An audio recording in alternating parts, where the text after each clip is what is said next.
tapi isinya masyarakat yang guyup, rukun, tentrem, ahli ibadah, rajin ngaji, kayak masyarakat Balangan sini. Ini daerah yang bagus ya kayak gini.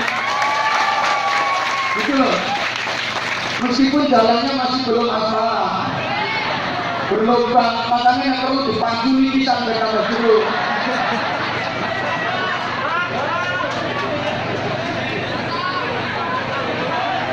Rumah juga begitu para jamaah. Rumah yang bagus ukurannya bukan dari bangunan fisiknya, gedungnya makro-makro, biaya pembangunannya ratusan juta, bahannya serba kristal, semuanya impor dari luar negeri. Ya mesti masa impor kok beragum. Perabotannya serba VIP eksklusif, seluruh ruangannya ber-AC, nggak kayak ruangmu kan masih AB, angin drobos itu. Rumah yang bagus ukurannya bukan itu, tapi bagusnya rumah itu dinilai dari orang-orang yang tinggal di dalam rumah itu. Rumah sederhana, biaya pembangunannya juga nggak gede amat, perabotan-perabotannya murah-murah, tapi isinya keluarga yang bahagia, harmonis, ahli ibadah, suami soleh, istri solehah, anak-anaknya dzurriyyatan thayyibah. Itu rumah yang bagus. Sebaliknya, rumah itu mewah, megah, kayak rumahnya Demeng, tapi isinya keluarga yang berantakan, anak-anaknya pada drop out dari sekolah, tak ada yang mau ngaji, suami istri selalu cekcok berantem tiap hari. Masa suami baru datang, istri langsung nyangat, loh, bedes atau suami gak mau kalah, oh ketek kadang cangkok. Anaknya denger, oh ternyata bapakku bedes, ibuku ketek. Jadi kalau gitu aku ingin munyuk. Itu bukan rumah, tapi kebun binatang. Isinya bedes ketek karo munyuk.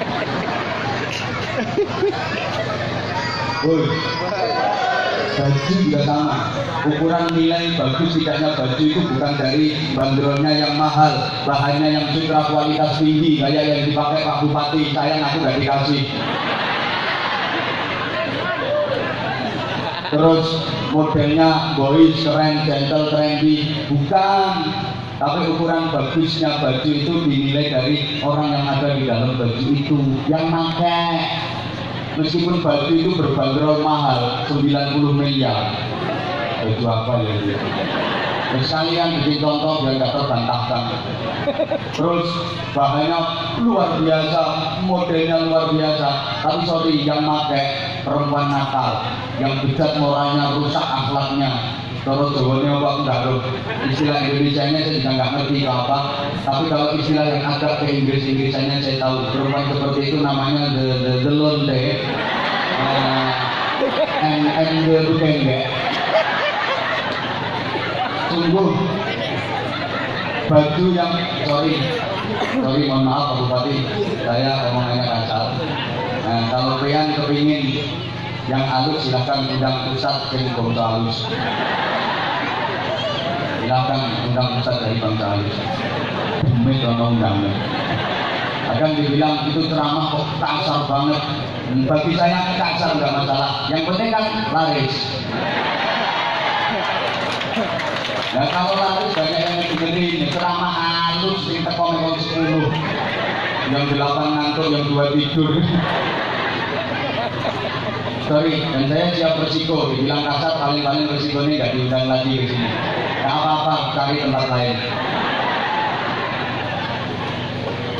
Baju jadi murah walaupun bandrolnya mahal, karena yang pakai orang yang murahan, betul?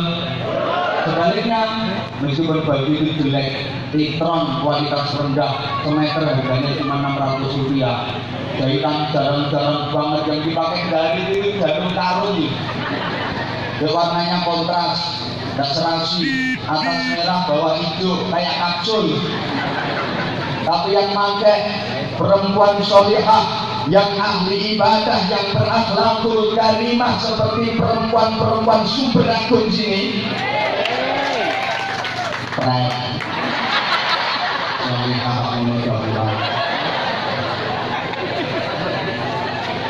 Baju bandrolnya murah, tapi yang pakai berakhlakul karimah, maka nilai baju itu jadi mahal. Betul? Allahumma sholli ala Muhammad. Semuanya mudah-mudahan berkah. Rumah tangganya berkah. Tapi ingat, rumah yang bagus standarnya bukan dari bangunan fisiknya, tapi dari penghuni rumahnya. Sebagus apapun bentuk rumah, semegah dan semewah apapun bangunan rumah, kalau yang di dalam isinya kambing, namanya tetap kandang. Betul? Bentuknya rumah bagus, megah, mewah, indah, tapi dalam isinya sapi, kerbau, namanya kandang. Maka kalau lihat ada rumah mewah, gak usah iri, lewat aja sambil mewah, paling ya kandang. Rumah bagus, indah, tapi yang tinggal di dalamnya orang-orang yang bermental kerbau, bermental kambing, itu bukan rumah, kandang. Bentuknya sederhana, bangunannya dari kayu, lubang-lubang sampai kiri yang bisa lebu. Tapi yang di dalam isinya manusia, maka itulah rumah. Understand? Semewah apapun bentuknya, semegah apapun bangunan rumahnya, kalau yang di dalam isinya orang sakit, namanya ya rumah. Apalagi yang di dalam orang sakit jiwa, namanya rumah sakit. Rumah kayak istana, kinclong-kinclong, tapi isinya mak lampir, ini pelet, gerangkong, sundel bolong, itu namanya rumah hantu. Sebaliknya, meskipun rumah itu kecil, jelek, di tepi sungai, udah reot, hampir rubuh, genteng pada pecah, kalau lagi hujan, banyak yang bocor. Tipenya bukan sekedar RSSS, rumah sangat sederhana sekali. Ini panjang banget tipenya, RSSSSSSSSSSSSS. Rumah sangat sederhana sekali, sampai-sampai sulit cendana, sulit selonjor, sulit cendeklu, sulit cendenan, sesekan selalu. Sulit merangkai kata-kata kayak gini. Merangkai kata-kata kayak gini gak gampang, makanya larang. Nah, rumahnya lo kecil, jelek, tapi isinya keluarga yang harmonis, yang bahagia, yang ahli ibadah. Itulah yang dinamakan rumah tangga, meskipun rumah itu kadang ada tangganya. Maka jemaah sekalian, sukses di dunia ini ukurannya adalah harta dan kedudukan, tapi bahagia itu ukurannya adalah hati. Saya ulang, kenapa harus saya ulang? Karena saya sadar yang saya omongin kelihatannya orang-orang yang kurang begitu cerdas. Yang tersinggung silakan go up, minggato. Saya ulang, sukses di dunia ini memang ukurannya adalah harta dan kedudukan, tapi bahagia itu ukurannya adalah hati. Banyak orang yang sukses secara materi, tapi hatinya nggak bahagia. Dia sukses, jabatannya tinggi, hartanya berlimpah ruah, tapi mau berlimpah rezeki, berlimpah ruah sak kosone sak sawane, tapi hatinya nggak bahagia. Tinggi jabatannya, kaya raya, mobil mewahnya 7, tapi dia kena stroke. Karena akhirnya nggak bisa menikmati mobil 7 yang naikin sopir-sopirnya, dia sendiri marah, dinaikin kursi roda, didorong di sebelahnya. Apa enaknya kaya kalau model kayak itu? Mohon maaf. Maka sesungguhnya dalam hidup ini yang penting bukan berapa yang kita miliki, tapi berapa yang bisa kita nikmati, untuk kita syukuri dengan cara syukur yang benar. Apa artinya punya segalanya kalau nggak bisa menikmatinya? Percuma. Yang penting bukan apa yang kita dapatkan, tapi apa yang bisa kita rasakan. Halo. Belum tentu orang yang berhasil mendapatkan sesuatu yang diinginkan itu bisa merasakan dan menikmatinya. Kepingin jadi bupati, begitu jadi bupati beneran, belum tentu bisa merasakan jabatan bupati itu. Belum tentu bisa menikmati jabatan bupati itu. Rumput, mikir jalan urung aspalan. Makanya saya nggak mau jadi bupati, males, biar beliau saja. Lebih pikir jadi bupati itu mesti bisa menikmati jabatan sebagai bupati. Kalau malam sulit tidur, pejabat-pejabat sekarang itu takut sama 1 KPK, 2 BPK, 3 PKK.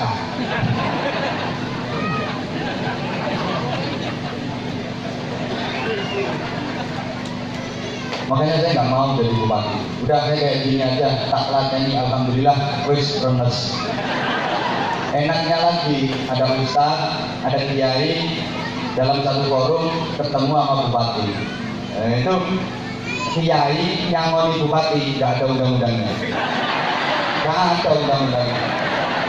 Tapi kalau bupati nyangoni kiai wajib hukum. Kalau ingin langgeng jabatannya.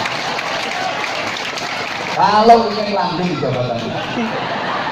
Dan itu sudah terbukti mujarab. Dulu masih wakil bupati, ketemu didoakan bareng-bareng. Yang mau berapa kemarin? Langsung jadi bupati. Sekarang ketemu lagi, kalau nggak nambahin sangu, nggak lama.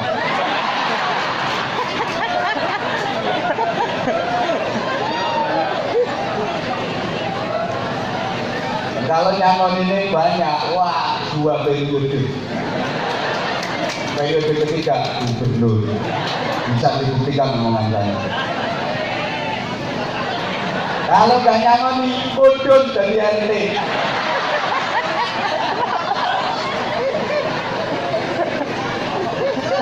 Atur ya wes. Saya ulang, dalam hidup ini yang penting bukan berapa yang kita miliki, tapi berapa yang bisa kita nikmati untuk kita syukuri dengan cara syukur yang benar.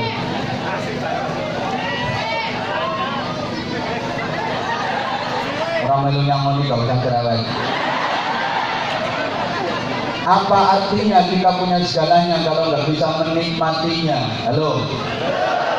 Percuma kan punya televisi lebar gede 900 i, tapi mata belek terus.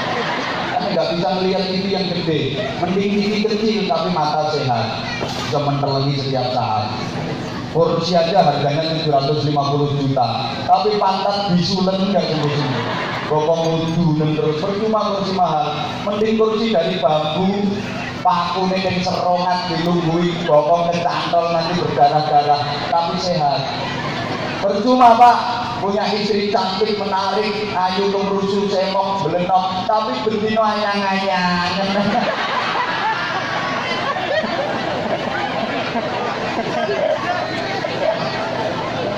Mending istri wajahnya nggak begitu cantik tapi sehat, setiap saat bisa dipakai.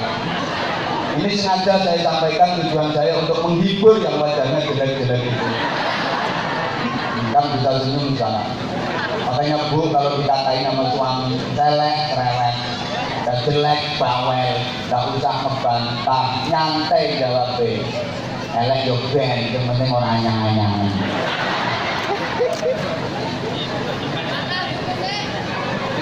Hidup ini jangan hanya sibuk mencari sampai-sampai gak sempat menikmati. Halo? Banyak orang yang hanya sibuk mencari tapi dia sendiri nggak sempat menikmati. Contohnya kayak orang yang sibuk cari makan tapi dia nggak sempat makan sendiri. Ada itu penjual pecel, penjual nasi pecel itu saking sibuknya melayani pembeli, laris pecelnya, tapi dia sendiri nggak sempat makan. Ya pecelnya laris habis, tapi habis jualan langsung berangkat ke rumah sakit. Maka tolong jangan hanya sibuk mencari sampai nggak sempat menikmati. Rugi, kita diperbudak oleh harta, kita diperbudak oleh duit, diperbudak oleh dunia. Ada orang yang kayak gitu, cari duit dapat banyak belikan sawah, cari duit lagi dapat banyak beliin sawah, dia nggak sempat menikmati duitnya. Cari duit lagi dapat banyak beliin sawah, sawahnya luas 30 hektar, dikerjakan sendiri. Lihat orang kayak gitu, lebih bersih sawahnya daripada wajahnya. Sawahnya resi tapi raine rumbuh. Apalagi punya duit 150 juta dibeliin sapi 10 ekor, dirawat sendiri, gantengan sapinya daripada orangnya. Maka kalau duitmu banyak, tolong daftar haji dinikmati. Duit banyak, berangkat umroh dinikmati. Rugi Pak, hidup cuma sekali, gak punya pengalaman luar negeri. Muridmu yang ngundang sumber agung. tulis masih berapa. Di sepanjang jalan ini yang saya temui, saya jalan sama Pak Bupati tadi, ketemu hutan, subhanallah. Ternyata hari ini saya berhadapan dengan orang-orang hutan.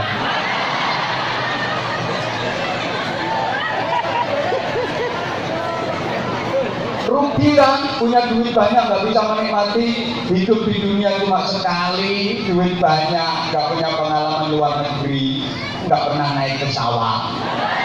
Rugi Pak, hidup cuma sekali, nggak pernah lihat pramugari, cantik pramugari, nggak kayak istrimu gemburin.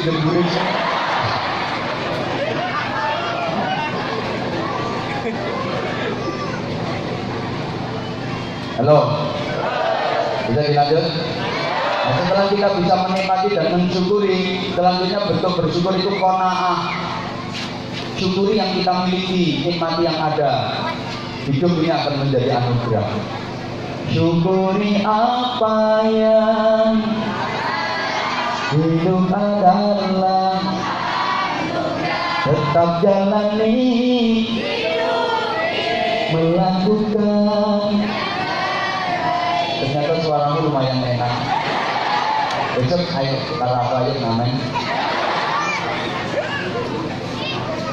Kita nggak usah sibuk memikirkan nikmatnya orang lain, apalagi iri dengan nikmat yang didapat orang lain. Allahumma sholli ala Muhammad. Banyak orang yang hidupnya tidak bahagia, menengok, dicoba yang mengulur tiang kepada taat. Kalau ganal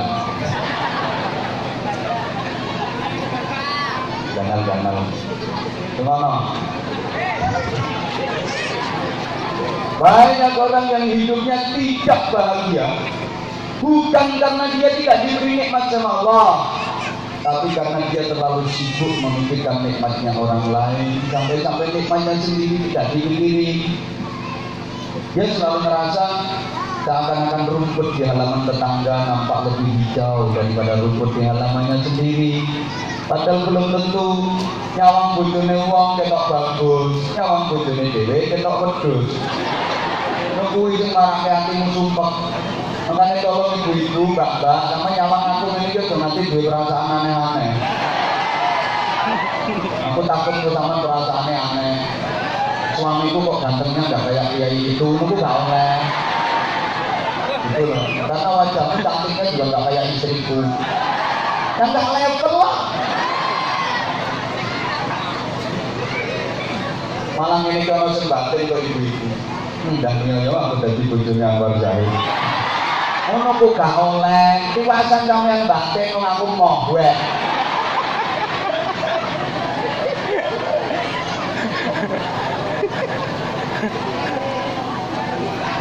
Maka setelah kita bisa panahan seperti itu, ini jam 11. Aku udah janji sama panitia, pokoknya jam 9 naik, jam setengah 11 tik turun langsung dapat ke bandara karena penerbangannya harusnya jam setengah 4. Nanti malam udah harus ke Balikpapan, terus tambah lagi ke Penajam, terus balik lagi ke Balikpapan, terus lagi ke Sangatta. Bayangin, padahal pesawatnya jam setengah 4. Kan nggak terkejar loh. Pak Bupati harus bertanggung jawab. Bookingin tiket yang jam maghrib.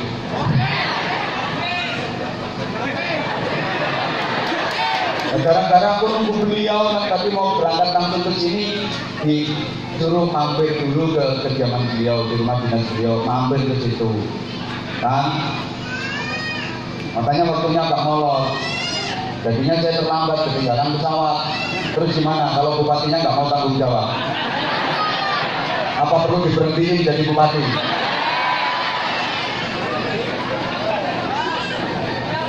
Apalagi Ulun datang ke sini kan sebagai bayar utang. Kalau terpilih nanti siap mendatangkan lagi Anwar Zahid. Mesti kudune mahal banget ini. Nah kalau sampai periode habis belum bisa mendatangkan Ulun, ayo dituntut nanti di akhirat. Maka Maka nggak rugi bayar mahal itu, nggak rugi.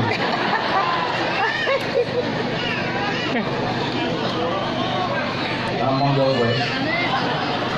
Enggak mungkin lah. Mesti beliau di sini kepingin ngundang ulun lagi. Mesti kepingin. Tak mungkin nggak kepingin ngundang.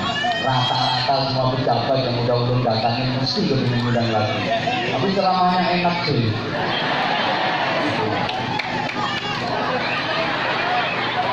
Ngapain pakai ngerayu-ngerayu? Ini 3 tahun bro. Masih kayak gini, kok keluar negeri kalau gue muntah mau alas.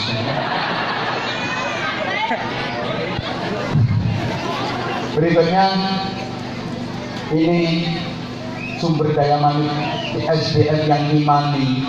Kita hidup di zaman dimana kita nggak bisa menghindari yang namanya perubahan. Perubahan itu nggak bisa kita hindari.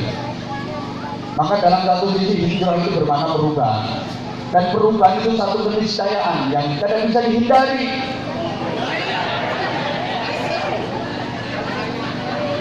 Jujur.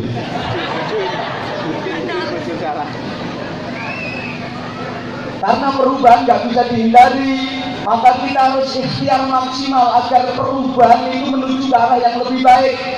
Jangan sampai perubahan itu semakin jelek. Dulu sama sekarang berubah, betul? Segala sesuatunya berubah, mainan aja berubah. Dulu bapak-bapak waktu masih kecil mainannya apa? Katok.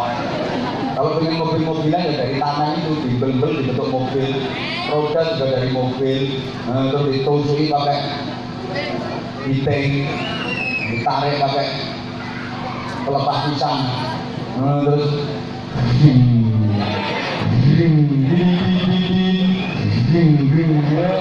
mesinnya ya congore dulu.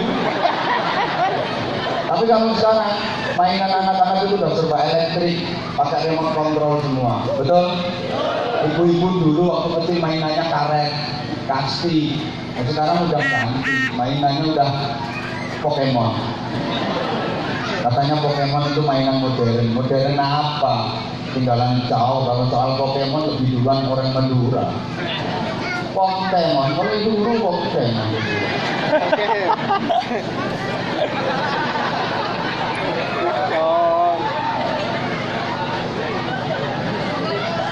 Kata orang tenang ini, dulu nuansa agama betul-betul kental, kontrol sosial betul-betul kuat.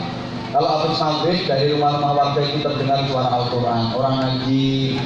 Dari masjid, surau, musola, langgar, salawat-salawat al-habji, sikuturor, al-barzanji, al-dibahi, syaraful anam. Subhanallah, ibu-ibu di bawah beduk ngapalin kita 20 ikut ditantang kok.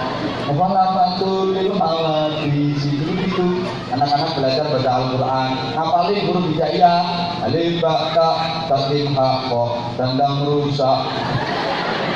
Dal rongga ceng tok ain goi bakok tak lamun wamu hatam ali bagdah ya ali bakah ali katro iya ali domau bapak kaba bapak trobi bapak mabu ali ya tuban bakah ai lang pak tuban bakah love ya domaju I love you too ali ya tuban bakah ai men sin tuban kasrah mis yang domaju. Yes, ketahuan kamu kangen sama aku kan? Kok tahu banget sih sama aku saya ngomong kamu. Yang kenceng tak pakata, tak kasroti, tak domatu. Membakama, tak pakata, mengdomamu. Matamu dewe.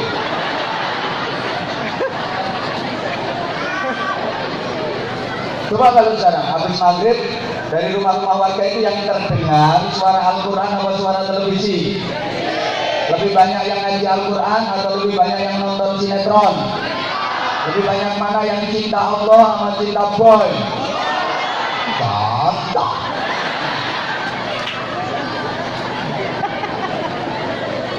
Makanya kelakuannya jahat oleh Mama Adriana.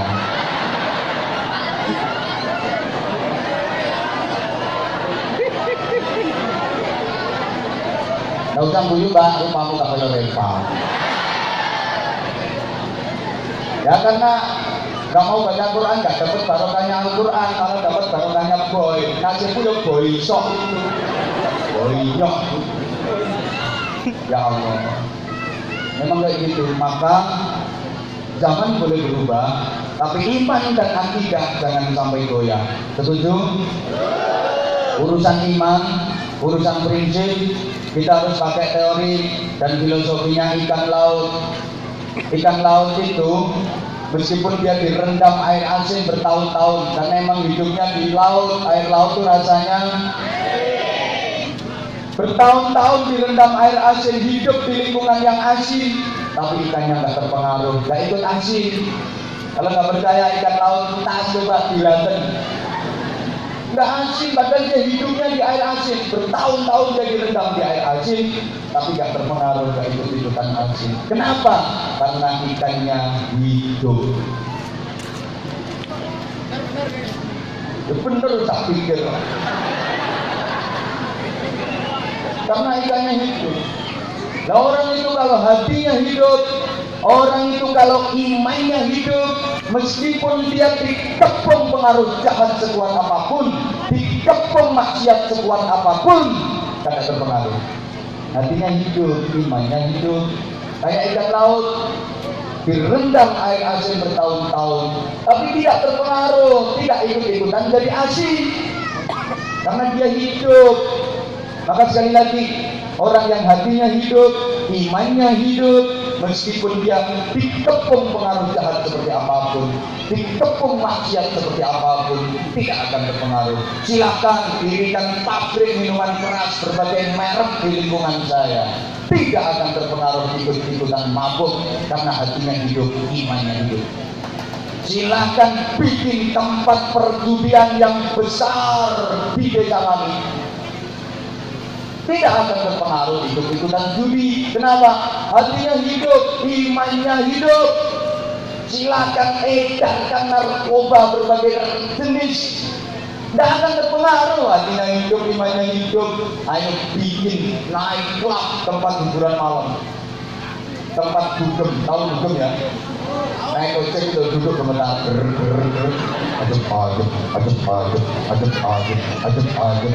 tidak akan terpengaruh. Hatinya hidup, imannya hidup. Silakan dirikan tempat prostitusi yang besar di samping rumah dengan perempuan-perempuan cantik di dalamnya. Naik punggung, tidak akan terpengaruh kalau imannya hidup, kalau hatinya hidup. Tapi sebaliknya, ikan laut itu kalau mati maka dia mudah dipengaruhi lingkungan. Tergantung diperlakukan kayak apa. Digaremi dia jadi asin, diasemi dia jadi asam, jadi kecut, ditusuk-tusuk jadi panggang, dibikinin sambel dia jadi pecel, karena dia mati. Orang yang hatinya mati, orang yang imannya mati, ya kayak gitu, mudah terpengaruh. Kalau lagi bersama ustadz alim kayak ustadz, dia lambene umi-umi, dianggap baca wirid, baca zikir, padahal ngapalin utang. Kalau lagi ada di majelis taklim kayak gini, masya Allah, khusyuk, anteng, diam. Tapi kalau lagi kumpul sama tukang mabuk, teler.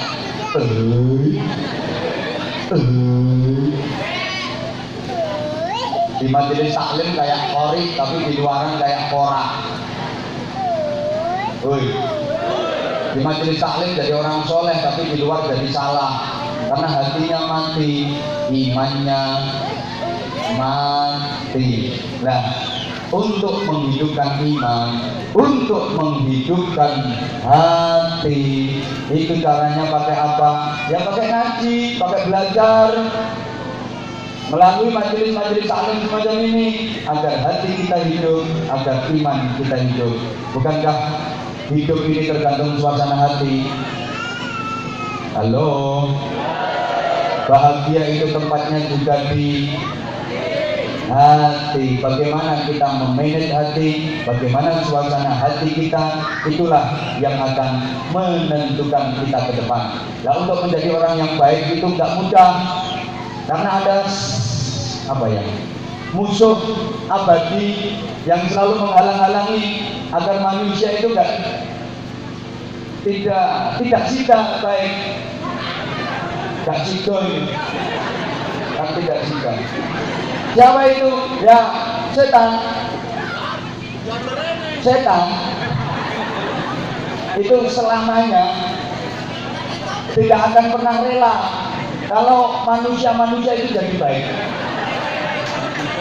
Setan tidak akan pernah rela kalau manusia ini masuk surga. Jadi tujuan utama dari setan itu agar manusia itu tersesat dan masuk neraka, jadi temannya setan.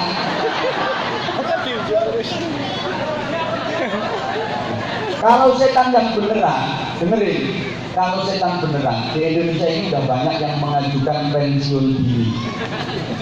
Ya, kenapa? Ya karena manusianya udah jauh lebih setan daripada setan yang asli.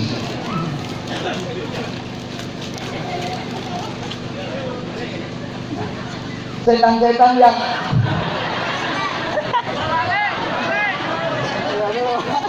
menyesatkan manusia itu dia pantang menyerah, tidak kenal putus asa. Berbagai cara dilakukan oleh setan-setan agar manusia itu tersesat. Maka dalam menggoda manusia, setan punya 3 kesempatan. Bukankah begitu setan?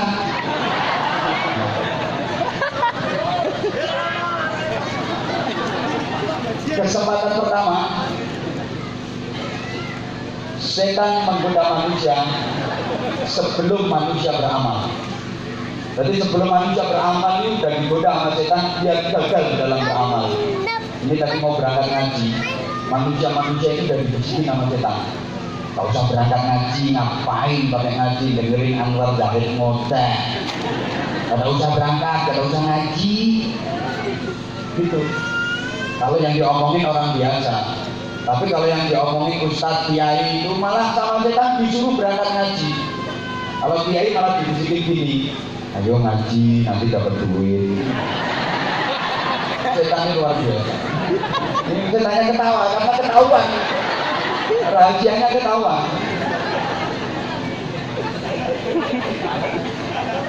Orang mau bersedekah juga gitu. Dilarang sama setan, gak usah bersedekah, duitmu berapa sih? Pakai sedekah segala kayak orang kaya aja, macam orang kaya aja. Ya udah sedekah, itu setan. Ada orang mau sholat begitu, ngapain pakai sholat? Gak usah sholat, akhirnya gak sholat dia. Kalau gak gitu ditunda-tunda sholatnya, ntar aja waktunya kan masih panjang. Nanti ada sholatnya kan baru masuk waktu, masih panjang, nanti. Akhirnya gak sholat. Sekali sholat umat digabung sholatnya. Niatnya lucu. Usolli fardhu subhi wal duhri wal asri wal maghribi wal isyai oplosan lillahi ta'ala. Yang sholat pun dia oplos.